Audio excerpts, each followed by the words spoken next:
I wanted to share just a little bit of information about a darkroom. So have you ever wondered how we get these final prints, black and white final prints, from the magic of a darkroom? I thought I'd share just a little bit of information. So normally it starts with your film and processing that. And the processing of film is going to be similar steps to the processing of paper, which I'll talk about in just a few minutes. But it does start with your film reels. And this is a 35 millimeter reel. This is a medium format reel. And both of these things have to be loaded. You do need complete and total darkness for this part of the process. And you slide your film either into this part. So again, it's a little tricky because you're doing this in total darkness, and then you're wrapping the film into here.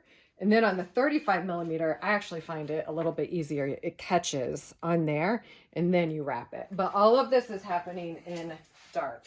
Okay, so then from there, you're using your canister. In this case, it can load 2 of my 35 millimeter or 1 of my medium format.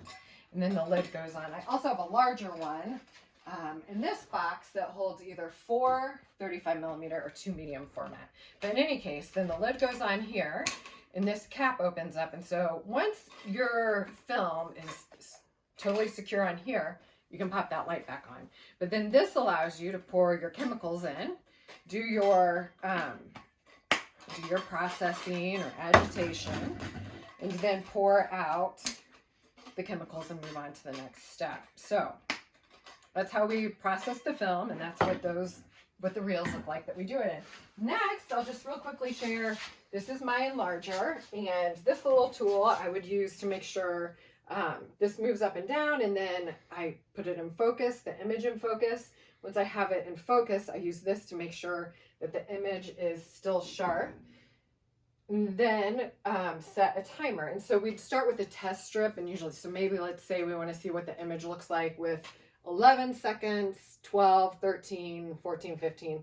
We would take and do a test strip of that image, and we would just fold a board over and then move it with each set and add a second.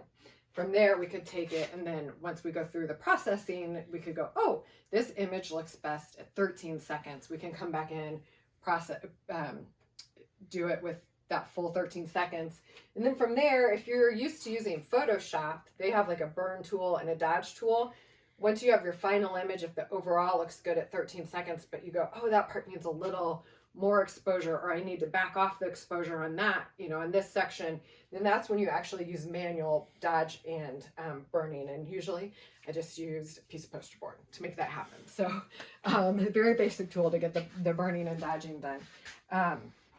But then we come over to the processing of the paper, which is where, sometimes if you've ever seen, a show or a movie that the image comes up, it does look like that. And it's so cool as you see the magic come alive.